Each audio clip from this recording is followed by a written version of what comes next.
welcome back to Campden Interactive Series.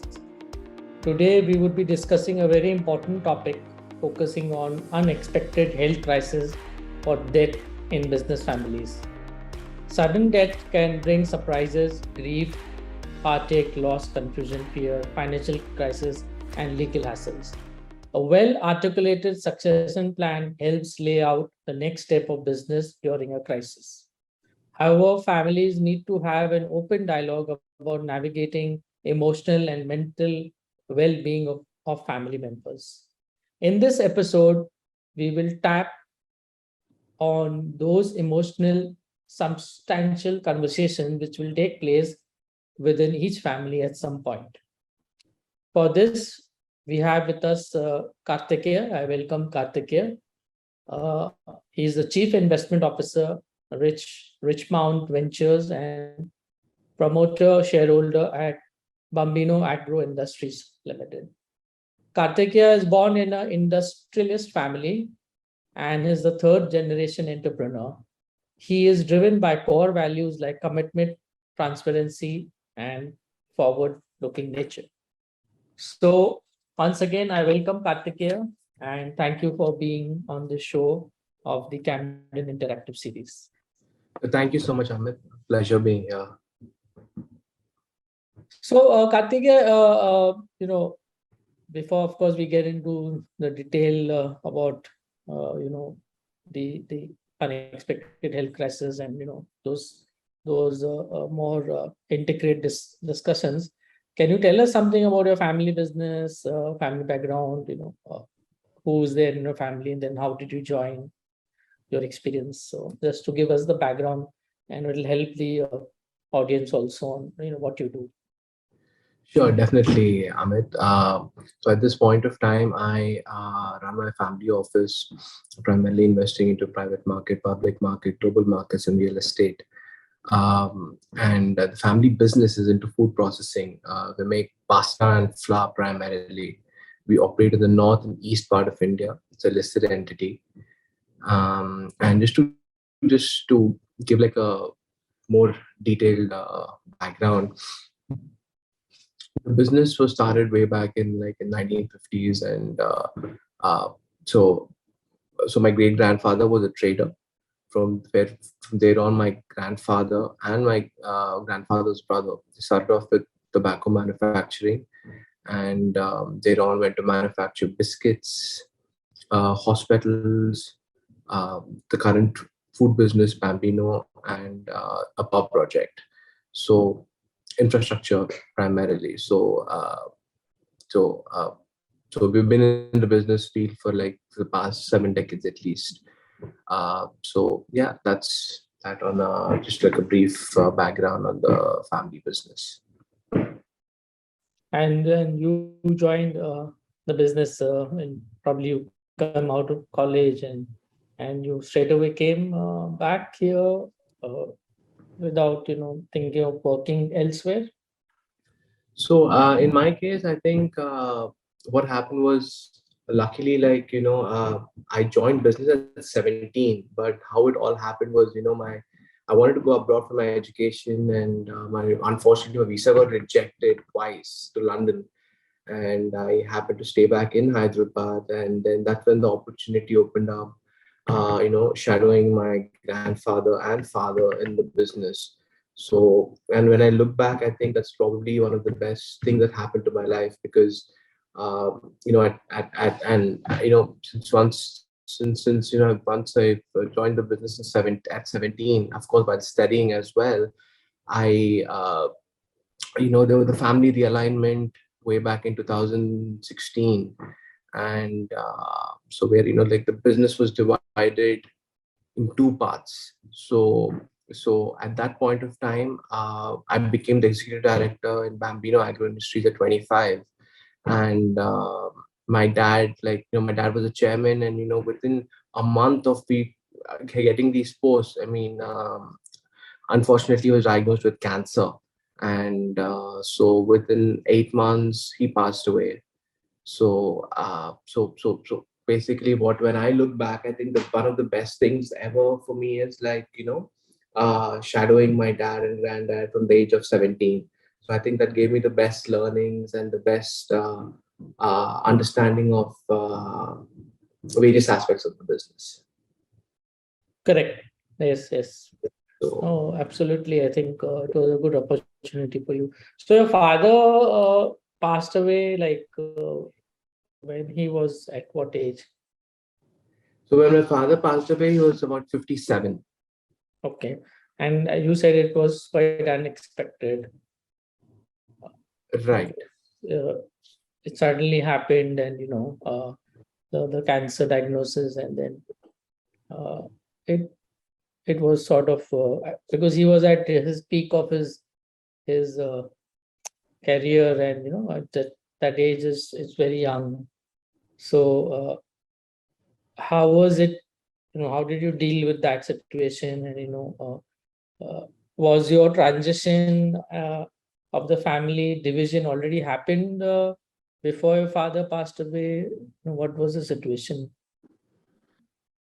So basically, so to give you like a better background, so Bambino Agro Industries Bambino is the brand, and the brand was split amongst three parties. That is my grandfather, my father, and my father's brother.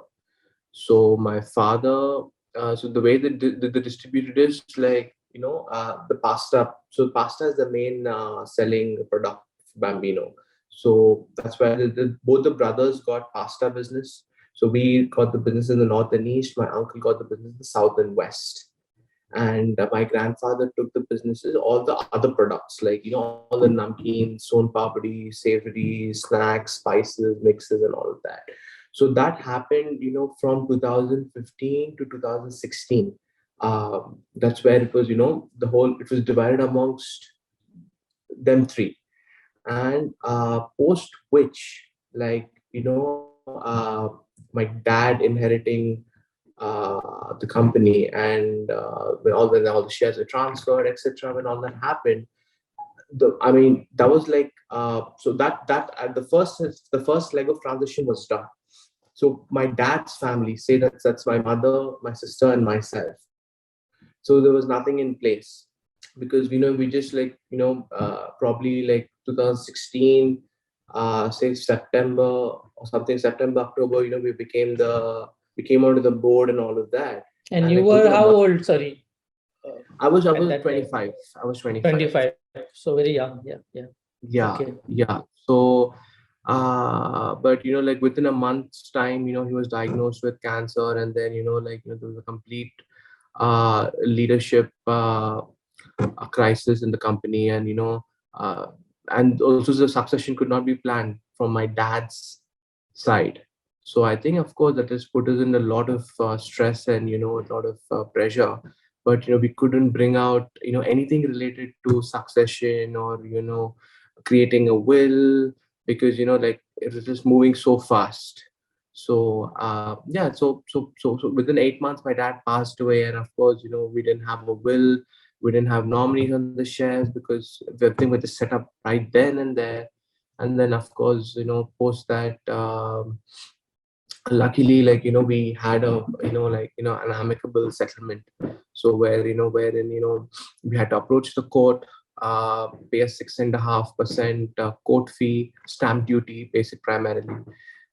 So and we had to pay like a couple of crores of that. My opinion, I think those were smooth, but it was like an unnecessary waste of money, because the minute somebody knows that they have they have a very critical health condition, they should have made plans. But unfortunate, but yeah, it's Sure, sure. How did it affect, the, this situation which happens, it happened to you and it's happened maybe to other families and other businesses. How does it affect the family and the business? What kind of issues are created, and so like how did you go about then settling the things?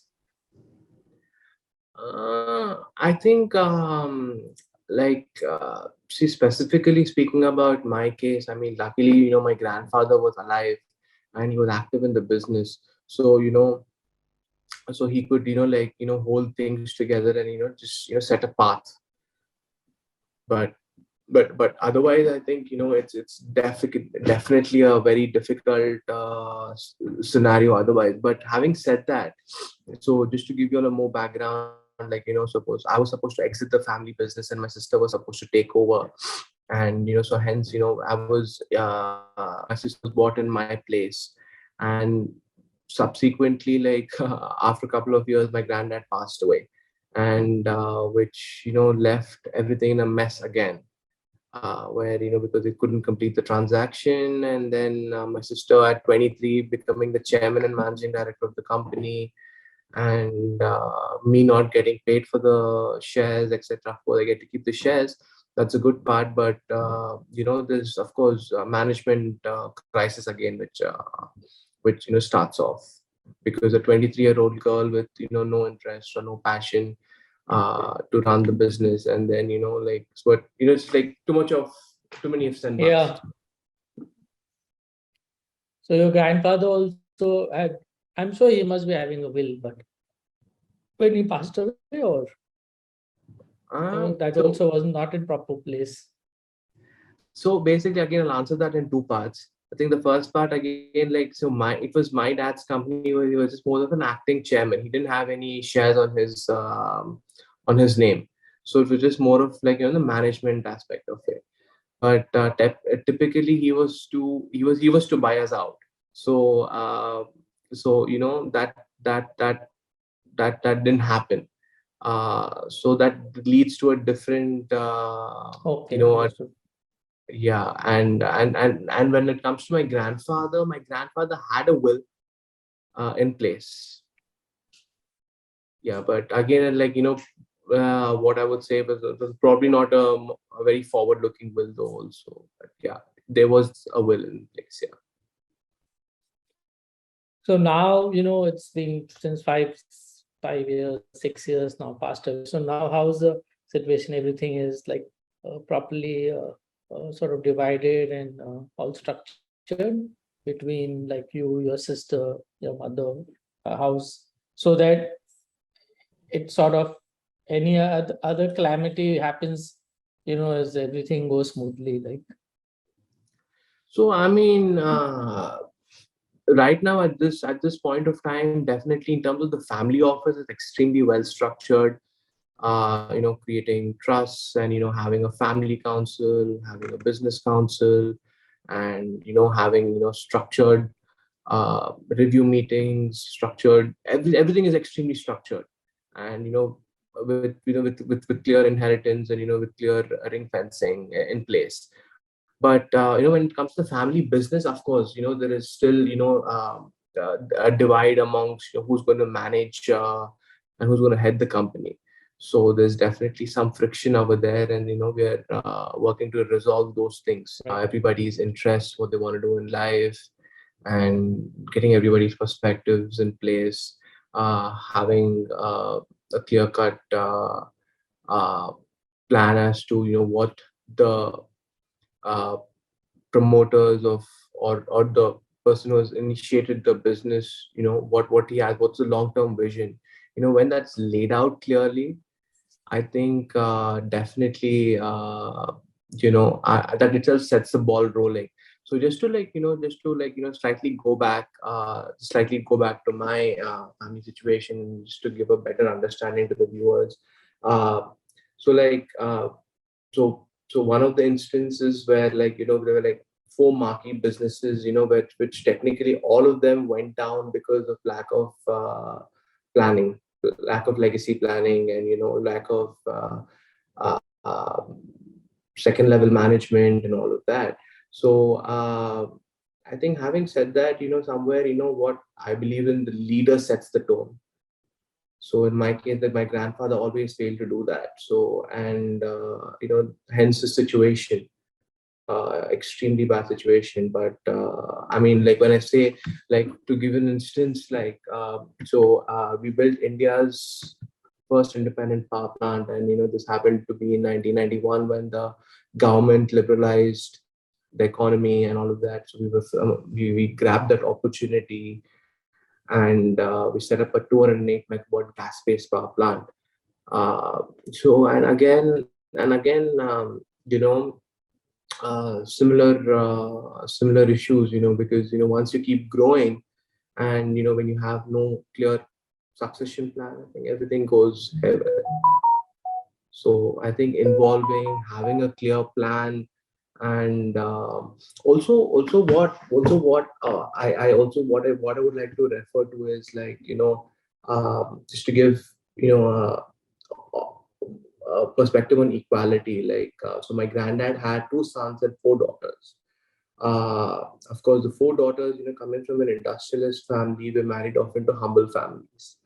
And of course, so there was a huge lifestyle difference, and then there is a lot of unnecessary things crop up. So, and lack of exposure and a lack of understanding also leads to a mess in the planning for the future. So, and of course, there's a lot of uh, uh, envy as well, which crops in over a period of time. Yeah. So yeah, I think the leader sets the tone, and yeah. Correct. Absolutely. I think, uh, first of all, thank you for sharing your thoughts and views so candidly, and talking about your loss. And I can understand the situation. When what you went through at the time of your father's illness, and subsequently. So thank you, and we value that for you being a Camden valuable member. You are sharing your thoughts, and I think the key takeaways from what I learned from you is that leadership is very important in a multi-generation family, and I've seen it within my family also, as I was growing with my grandfather and my brother, my uncle's father, and everybody. So I think if the patriarch has that leadership qualities where he can manage a multi-generation family and dynamics, and make sure that things are sorted amicably from the beginning. And as you rightly said, I think, and I believe that in a family everything should be equal if you're together as a joint family. And so whether it is a lifestyle issue, or whether it is this the the sharing of the wealth, or the shareholding, it should be equal from the beginning. Otherwise, unless you decide that okay, we are going different paths, and everybody gets his thing, and everybody goes independently. But if you're together in a joint family, and you have grandfather, brothers, sons, and cousins, it should be very clear that ownership is equal. And at the end of the day, everybody gets a equal part, uh, irrespective of what he or she is doing in the business. Uh, and that sort of removes a lot of headache, and stress and hassles.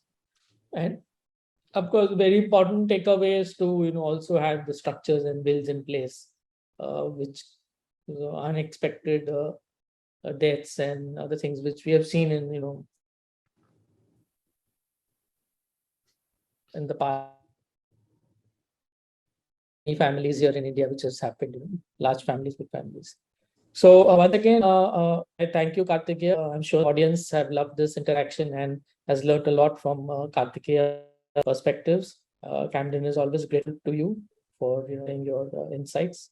So audience, stay tuned for with us for the next Camden interactive series. Till then, take care, be safe, stay well. Thank you. Sure. Thanks, Amit. Thanks for the opportunity. Thank you.